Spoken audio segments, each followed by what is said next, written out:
Today's daf we're going to be learning is Menachot Daf Ayin Vav. It's the daf for Shabbat. We're going to get started with our daf. We're going to finish the 7th chapter today. And our topic is really all about how do we get to this solet that we've been talking about all this time. How do they form the solet? So the first thing you need to understand is that a kernel of wheat or barley has 3 parts to it. It has the germ, right? That's what we call wheat germ, the bran, it's kind of the outside coating, and the endosperm in the center. Now, what we want to do to make the flour is we want to get the endosperm. And then once we get the part from the inside, just the center, we want to get all the other parts off. Then we're going to sift that down, right? We're going to grind it and sift it into very fine flour. But again, not really just so that it's so fine. We don't want it powdery, right? We want it to be, we talked about this before, like granules. So today we're going to learn about the process.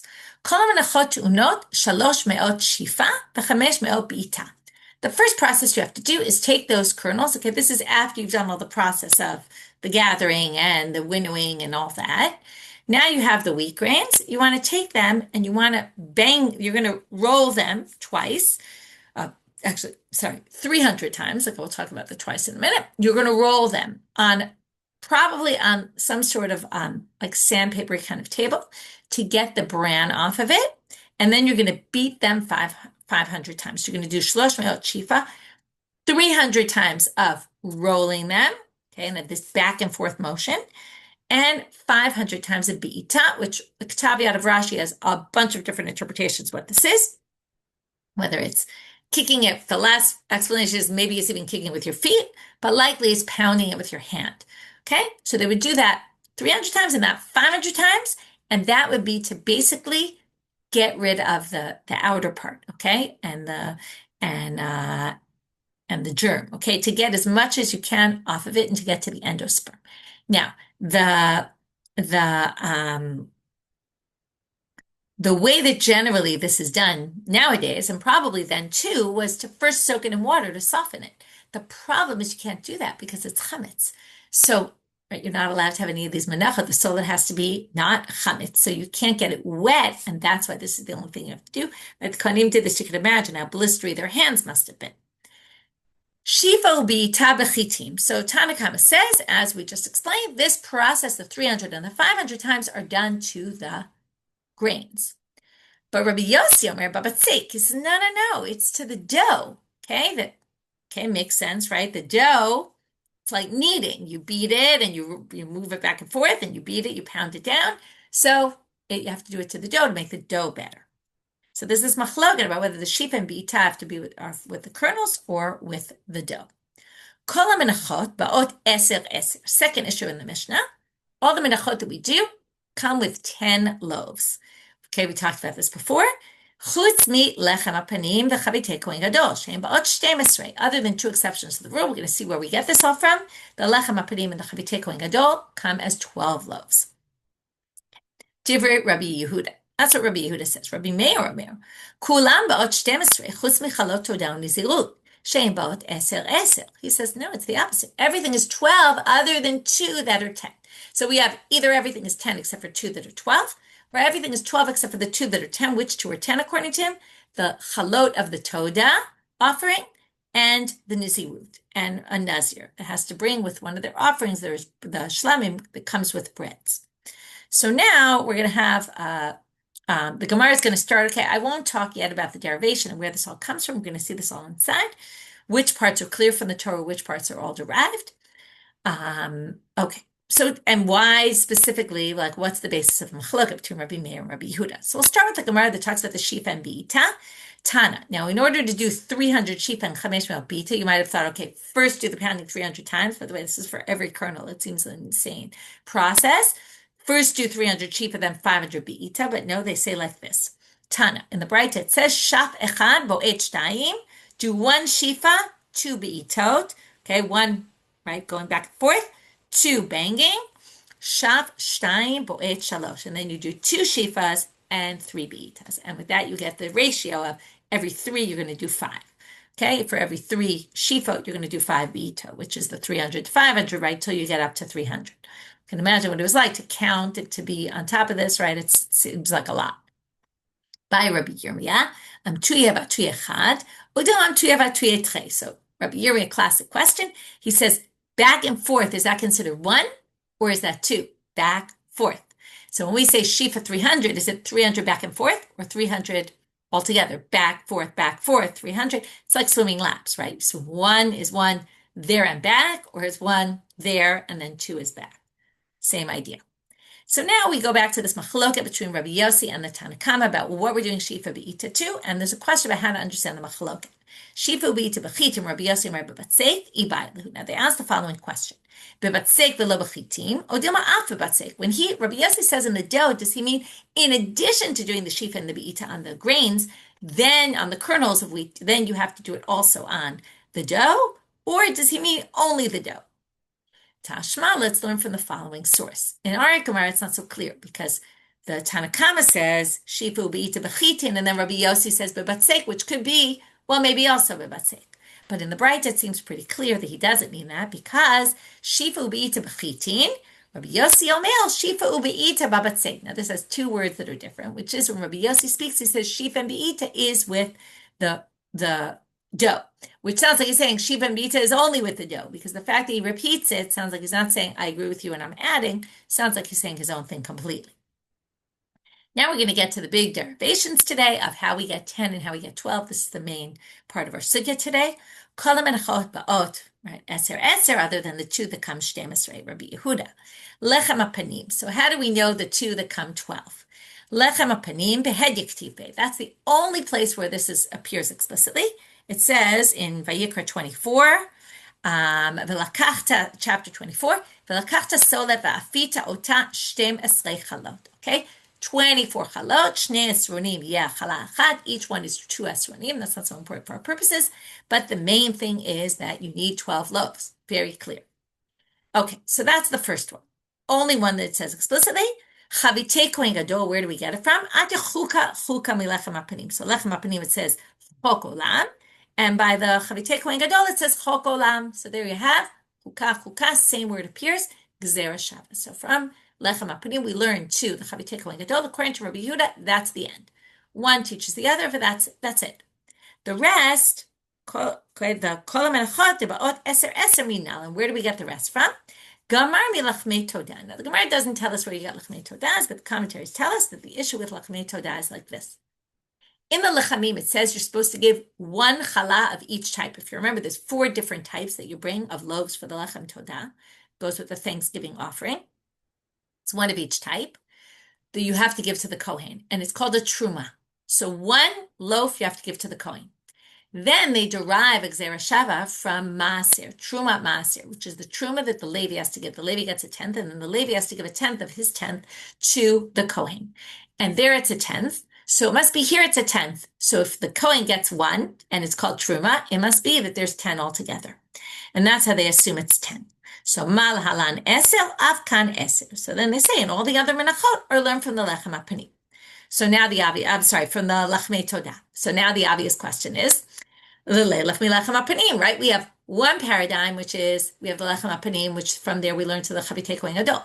The other is the Lachmei Todah. Why don't we learn from Lachmei Todah? Why are we learning from Lachmei Todah to the other Menachot, meaning really the voluntary ones, the Soled and the Ma'afet Tanur and the Marchvat and the Marcheshet? Why are we learning? Those all have to come 10 loaves. Where do we get it from? We get it from the Lachmei Todah. Why don't we get it 12, right? Which is what Rabbi Meir actually does. Why don't we learn from Lechem Apanim? So Mal Halan Shtemesra, Avkan Shtemesra. When we say that's 12, the rest of them are 12. And now we're going to basically prove why Rabbi Yehuda doesn't say it. And then we're going to undo this when we get to Rabbi Meir and say, oh, that must be why Rabbi Meir does it. Okay, or at least somewhat. So now we're going to see. Mistabra milachmei todah havalei. We'll do one of these games. Which is more similar to which? So it's more likely we're going to learn the regular menachot from lachmei todah. Why? From the loaves of the Thanksgiving offering. Shekain yachid. They're both individuals, as opposed to lechem apanim, which is communal. Mitnadev, they're both voluntary. Lechem apanim is obligatory. Shemen, they both have oil mixed in, whereas the lechem apanim doesn't have oil. And nifsal, which is they're disqualified if you leave them overnight, whereas the lechem apanim is left there for 7 days.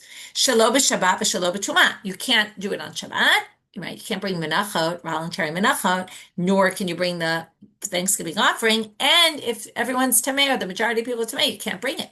Whereas you're allowed to do right, on Shabbat, and specifically lechem apanim was always prepared on Shabbat and put out on the table on Shabbat, and betuma, okay, and it was permitted if everyone or the majority of the people were tzme'im.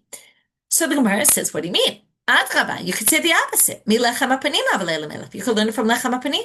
Sheken. Now we're going to see how many ways is similar. The menachot, the regular menachot, right? The voluntary ones to the lechem apanim more so than the lachmei todah. Sheken hekdesh. They're both koche kochim. Lachmei todah go with the todah offering, which is a shlamim, which is kochim kalim. Levona, it doesn't have any levona, and these the regular mincha offerings have levona, frankincense. And we know the lechem apanim is those 2 bowls of frankincense with it. Matzah, okay, only the lachmei todah or chametz. These are not chametz, right? Only that and the shtei lechem, but we're not talking about the shtei lechem. The regular mincha and the lechem apanim are matzah. They're not leavened. And etzem, and they come on their own. The lachmei todah come along with a Thanksgiving sacrifice. That's an animal. It's secondary to the animal offering. And now they're going to answer. So why don't we learn from lechem apanim? And the answer, hanach nefishin. There's more ways that it's similar to the lachmei todah, right? It's just a numbers game than it is to the lechem apanim, and that's why we're going to learn it from the lachmei todah, 10 loaves. Now they say the isviralach. Now they're going to further ask Rabbi Yehuda. Wait a minute, isviralach. If you hold, and this was a whole subject of it was a question in Zvachim Daf Nun, if you'll remember in a minute, maybe. Davar lemei b'gzera shavach chozer u'melamei b'binyan av. Do you remember around Daf Nun we had all these? If you learn by hekesh, can you learn a hekesh? And if you learn from gzera shavach, can you also learn a binyan av? And there were all these permutations that we tried to do. So if you hold that if you learn the from gzera shavach, you can then use that as a paradigm. Then ne'elef mi chabitei kohen gadol. Then why don't we compare it to the chabitei kohen gadol and say, fine, you can't learn it from lechem apanim because it's more similar to lachmei todah. But maybe if we compare the regular minchas to the chabitei kohen gadol, maybe we'll see it's more similar than to the lachmei todah. And in fact, we're going to see it is. There's more ways it's similar to the chabitei kohen gadol than it is to the lachmei todah, the ones that go with the Thanksgiving offering. So let's see our list. So why don't we learn chabitei kohen gadol? Malalan shtemeser, avkan shtemeser, right? That was derived from the lechem apanim, and then we can get from then the chabitei kohen gadol. We'll learn to all the other minchas. Mistabra milachmei todah havalei. So first they're going to say, no. Let's go through our list again and see what ways are the lachmei todah similar to the regular menachot and different from the chabitei kohen gadol. Shekain hedyot, it's a regular person, not a kohen gadol who brings it. Shit nadev, it's a nadava, not obligatory. Chatzain, it doesn't come in halves. And the chavitim, the kohen gadol, come in halves. By the way, I forgot to mention, they come 12, right? There's a debate about whether you bring 6 in the morning, 6 in the evening, or we've talked about this before, or half of the 12 loaves get brought in the morning and half get brought in the afternoon, okay? But these are brought whole, the regular menachot and the lachmei todah. Pigul, they both have pigul, whereas there's no pigul in the chabitei kohen gadol because they get completely burned. And then there's no matir, there's nothing that gets permitted on account of bringing them. It just sacrifices to just burn it, so there is no pigul. Shelo b'Shabbat v'shelo b'tumah, and the chabitei kohen gadol is allowed to be done Shabbat, allowed to be done in impurity, whereas obviously the menachot can't be, and neither can the lachmei todah. But then they say adrabah. Now they're going to list, like I said, a much longer list. Should have learned it from there. Shekain isaron. They both come 1 isaron, whereas the lachmei todah are 20 esronim for all of them. That's a lot. These are 1 isaron. Chabitei kohen gadol is 1 isaron, and the other, the regular mincha comes 1 isaron. Kli, they both become sanctified in a vessel. They're both brought, the dough is put in a vessel, and they're sanctified there. Whereas the loaves of the lachmei todah are actually all prepared outside the temple, even baked outside the temple. When do they become sanctified? When you slaughter the animal that goes with it. Hekdesh, they're both koche kochim, and the lachmei todah are kochim kalim. Levona, like we said before, there's no levona with it, but there is with the minchat chavitin to the kohen gadol and with the regular menachot. Matzah, they're both matzah, and the lachmei todah are chametz. Etzem, it comes along with another korban, whereas the regular minchat and the chavitei kohen gadol are standalones. Hagasha, they both need to be brought to the altar, and ishim, and they're burnt on the altar. Right? The Thanksgiving loaves are not brought to the altar; they're not burned on the altar. And hani nefishin, and this is a much longer list. To which they answered, "You're right; it's a longer list, but in the end, we're going to go by what its essence is." Hedyot me, hedyot adifle. We'd rather learn a korban that's brought by an individual from a korban brought by an individual or by a regular person rather than a kohen gadol. So that's not going to be the paradigm. Now we're going to go to Rabbi Meir, and as I said, some of this is going to be what we rejected previously. Rabbi Meir omer kolam ba'ot 12, mai kasavar. What does he hold? Isfira le dedavar lemei b'gzera shavach chozer lemei b'binyanav yalef michavitei kohen gadol dahan hinefishin. That's what we just did. If you hold that you can learn something from Gzera Shava and then from there build it as paradigm, then we can learn from the Chavitei Kohen Gadol, which was learned out from the Lechem HaPanim. From there we can learn from the Chavitin of the Kohen Gadol to everything else. And also it makes sense because it's a longer list, the comparison. Now, if you're not willing to learn it from a binyanav, if you learn Gzera Shava, learn from binyanav, we can't learn it from there. So the only place to learn it is from Lechem HaPanim. What's the problem? Well, we already said that it was more similar. It had much more similarities to the mincha, to the lachmei todah, to the Thanksgiving loaves. So they say, well, hekdesh me hekdesh adifle. We'd still rather learn it from lechem hapanim because both are high-level sanctity offerings, kachim kachim, rather than the lachmei todah, which are kachim kalim. So we'll learn again based on its essence. Now we get to chutz milachmei todah u'nizirut she'em ba'ot eser eser. Now where do we get? We should have started with this, but where do we get the lachmei todah? So lachmei todah behed yaktivu. It says it explicitly, even though it doesn't really.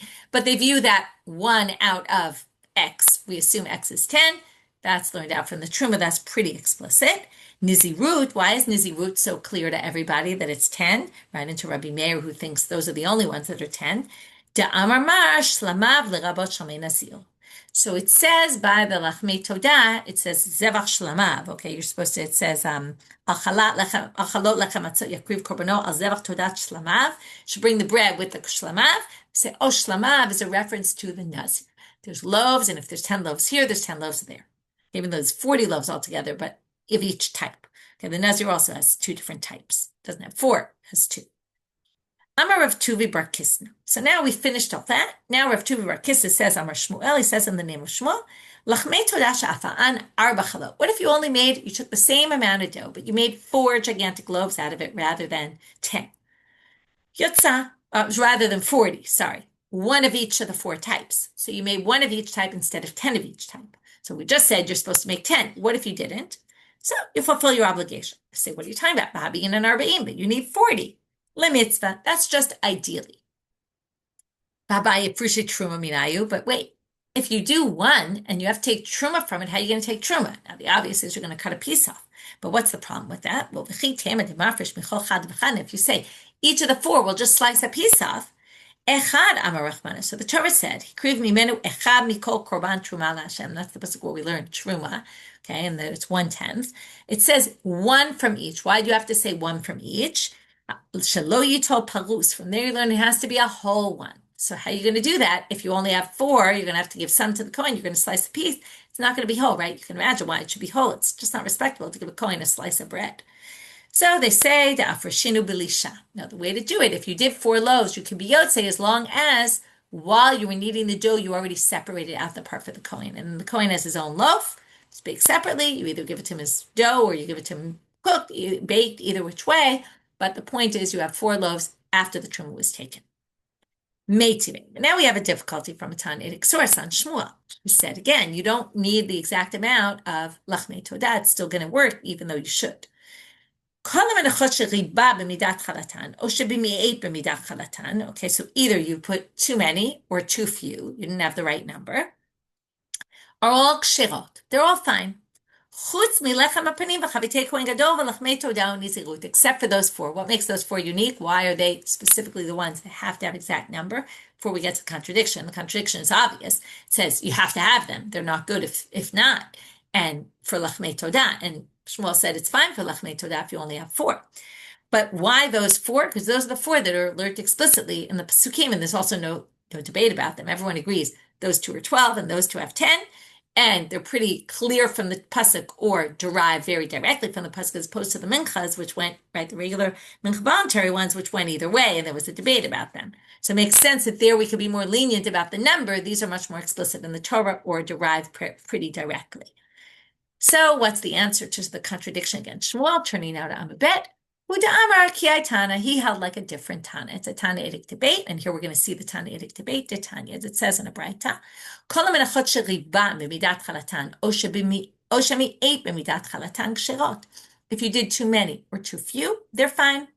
Chutz Milechem Apanim B'Chavitei Kohen Gadol. So according to opinion number one, matches Shmuel, right? Or Shmuel matches this opinion, which is only the Lechem Apanim and Chavitei Kohen Gadol, which are the ones that really start with explicit in the text 12, where it said by Lechem Apanim and then the Gzeira Shava, as opposed to where we already derived Lechem Apanim from Truma and it wasn't 100% clear. So just those two, and that's why Shmuel says the Lachmei Todah, if you do the Thanksgiving loaves, not exactly the right amount, or not even close, you did one of each, but as long as you have the right amount, the measure of Yisaron, it's fine. And here's the other opinion, which is, no, it's really all four, which is the one we saw before.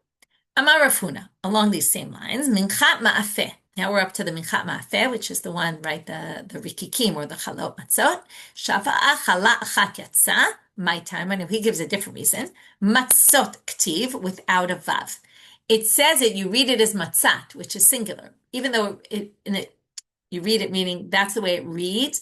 Even though you really read it, you pronounce it as matzot. The word is plural, but okay, I'll just read you the pasuk so you understand. But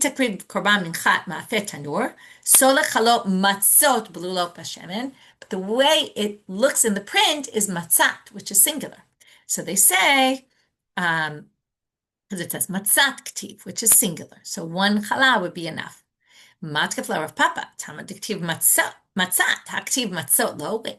So you're trying to tell me, if it says matzat without a vav, it doesn't matter how many. If it says matzot with a vav, it matters. Well, v'ha gabe lachmei todah diktiv matzot, v'amar of Tuvi bar Kisna amar Shmuel lachmei todah shafan arba chalot yatsa. So, but wait, this completely goes against what Shmuel said, because matzot is with a vav. And Shmuel said that it doesn't have to be exact. And you just said, only because it doesn't have a vav, it doesn't have to be exact. But if it has a vav, it would have to be exact. And the matzot by the lachmei todah has a vav. So the answer, Shmuel disagrees with Rav Huna. Okay, it doesn't agree with his theory. With a vav, without a vav, that's what determines. Okay, that's the end of that section. We're moving out to the next Mishnah. As I said, a lot of what we're going to discuss today, not everything. I did kind of say that's the topic, but we did get off on this other topic of how many loaves, but it's really how do we get to this proper flour. So Omer Hayaba Isaron Mishalosh Seim. We're now going to discuss the difference between the Omer, the Shtei Alechem, and the Lechem Apanim. The Mishnah doesn't explain why, but the Gemara is going to immediately go into why. So the Omer would be an Isaron for 3 Seim. 3 Seim is an Ephah. So you take an Ephah of flour to whittle it down till you sift it and get out all the bad stuff until you get to, right, first you do the Shipa and Be'ita, then you grind it, turn it into flour, and then you start sifting the flour. How much flour do you have to start with? How many grains do you need to start with? 3 se'ah of grains, which is a whole ephah, to get to 1/10. So basically you're going to whittle it down to 1/10 of its size. That's what the omer. Now remember, the omer is not wheat, it's barley. Shtei alechem, shnei esronim mishalosh sein. You're going to take that same amount of 3 se'ah, but you're actually going to get 2/10 of an ephah out of that. So you're going to get double the amount. Basically, you're going to need to whittle it down to 1/5 of its size. And lechem apanim eschrim va'arba esronim me'eschrim va'arba se'im. You're going to get 24 esronim because you need 2 per loaf, and it's 12 loaves. From 24 se'im, you're going to do 1 se'ah is going to create an isaron. That's 1/3. Okay, you're going to basically whittle it down to 1/3 of its size. So already you can see that there's a big difference between these 3 in the ratio. So the Gemara wants to know my time, but what's the reason? So they're starting with the first. The Omer is the most, and you're going to see the next Mishnah has the same ideas here, where we're going to be the most process is going to have to happen with the Omer. Why?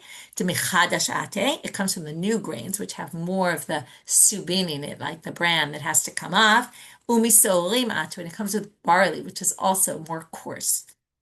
If you want to get to the real best isaron, you're going to need 3 se'ah.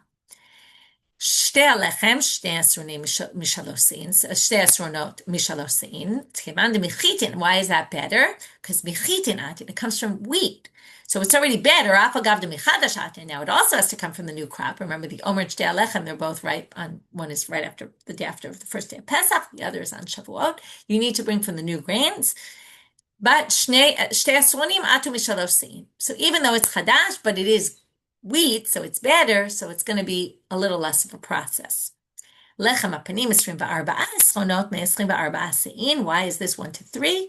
Right, we're going to get a third. It's going to whittle down to a third only. My taima kevan demichitenatu umiyashanatu. You can use this from the old grains as well, and therefore isaron muvchar ati misah. You're going to get a real good isaron even from just a seah.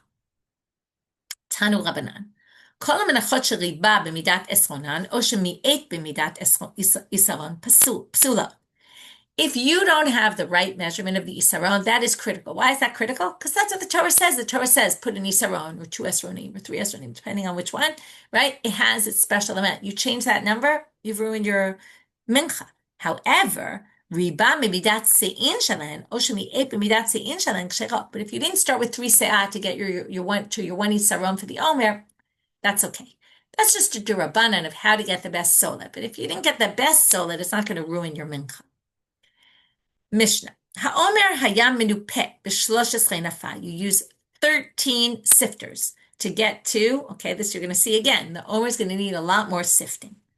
Shtei alechem b'shtem-esrei, b'lechem hapanim b'echat-esrei. Okay, so each one again goes down a level. You only need 12 for the shtei alechem. You only need 11 for the lechem hapanim.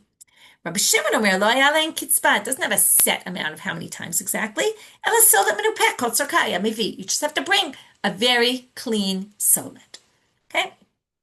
Shenemal, how do we know this? He says, because the pasuk says, "V'lakachta solet v'afita ota." It says you're supposed to, now, lakachta really means take or buy even, buy solet and bake it. Ad shtei menupeh kol tzorka. In other words, you need solet. It needs to be, okay, good quality solet. That's it. It doesn't say you have to sift it. It has to go through some process, right? And theoretically, we're going to see later, you can just also buy it. So if you can buy it, then obviously when you buy it, you don't know how many times did they sift it exactly. Just know it's good quality solet. Tanu Rabbanan. Now we're going to have a debate, or sort of a debate. There's different ways about how to understand this, how they did the sifting. B'daka b'gasa, b'daka b'gasa. Okay, imagine there's 13 sifters, and they're from very, very small holes to very big holes. So you're going to go small holes, big holes, small holes, big holes. You're going to start with number 1. The smallest holes. You're going to go to number 13 with the biggest holes. Then you're going to go to 2, 12, 3, 11, like that. So you get to the middle ones, which aren't so much different. Now, what would happen in the small holed ones, what you're really going to get out, we talked about this in the past, is the powdery part. We don't want this to be powdery. This isn't powdery flour. You want to get all the powder out. So first you get a little powder in the beginning, then you put in the big one, and that takes out all the bad, the bran and the big pieces. Then you go to the next one and you get out more powder, right? The bigger holes, so it gets more powder out. And then you get out the smaller pieces of subin that are still there by going to the smaller holes on the other side, right? Number 12.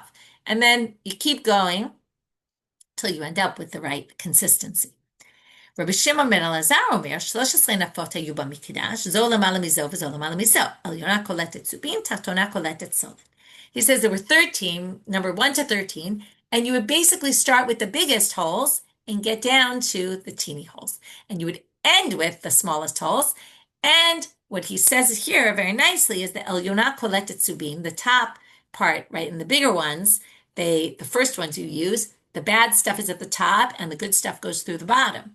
In the last one, you're going to end up, or the last few, the powder is going to go at the bottom and the good stuff is going to remain at the top.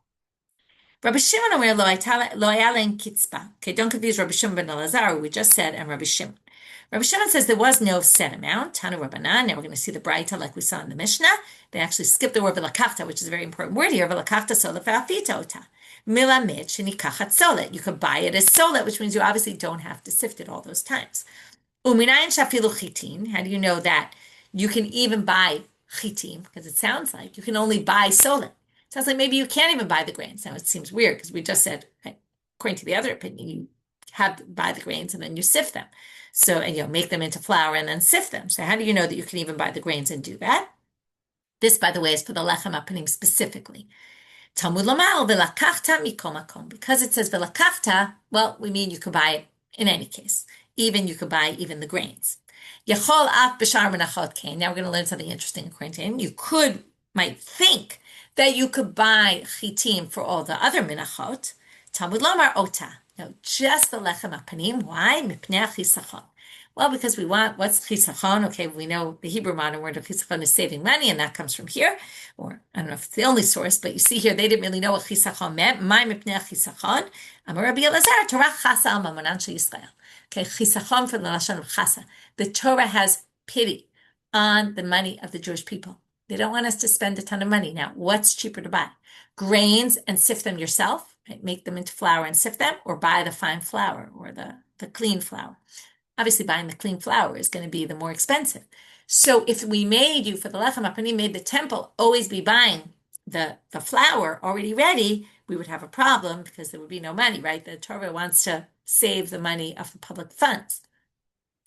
Right? We always talk about the debate between, on the one hand, we don't want poverty in the temple. We want things to look glorious and gold and all the beautiful things. On the other hand, we don't want things to go out of proportion and people have to, the public funds have to spend too much money. But that's not true for an individual mincha. For an individual mincha, we can make you buy, right? You can, theoretically, what he's saying is you actually can only buy the solet. What's the issue here? Well, we're worried you might not sift it properly, and we don't want korbanot to be brought from not the best of the best. So we actually make you buy the solet, according to Rabbi Shimon.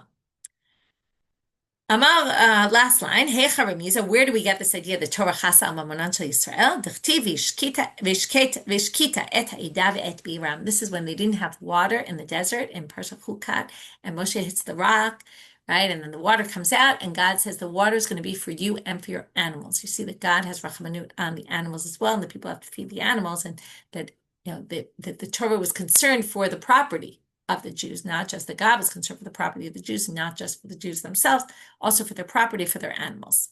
And with that, Hadran alach elu menachot mitzvot, nice idea to end the Masechet on about this, the parak on, about this nice idea of how the Torah is concerned for the property of the Jewish people and doesn't want to make them spend a lot of money, right? Sometimes it feels like mitzvot are a big financial burden, right? But there's always this balance to be found.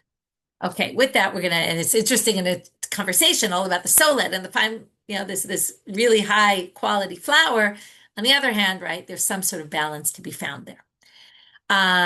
Okay, so now, right, that you could basically make it yourself instead of, right, that the temple should create their own flour rather than buying it and spending all this money. And it's also a good question about public funds versus individual funds, right? You might spend yourself, but you shouldn't, if you're using public funds, be more careful about it. So a lot of good ideas come out of this. So what did we see? We saw the sheaf and the be'ita, the beating and the rolling, right, to basically get to the endosperm of the grain. We saw the machloket about the 10 verses 12, which, right, some were obvious they're 12, we had the 2 that were obvious that they were 10, which is the lachmei todah, and from there we learned to Nazir. And then the question is where the minchas go. Machloket Rabbi Meir, Rabbi Yehuda, and how to darshan which one is more similar to which, and what's going to be the overwhelming thing that's going to pull you to say, we're going to learn 12 for the others, or we're going to learn that they're 10. And then we got to this machloket between Shmuel and some opinion in a Braita, 2 different Tannaitic opinions, really, Shmuel and Rafuna also, about what if you only bake them 4 chalot, right? Would that work for the lachmei todah or not?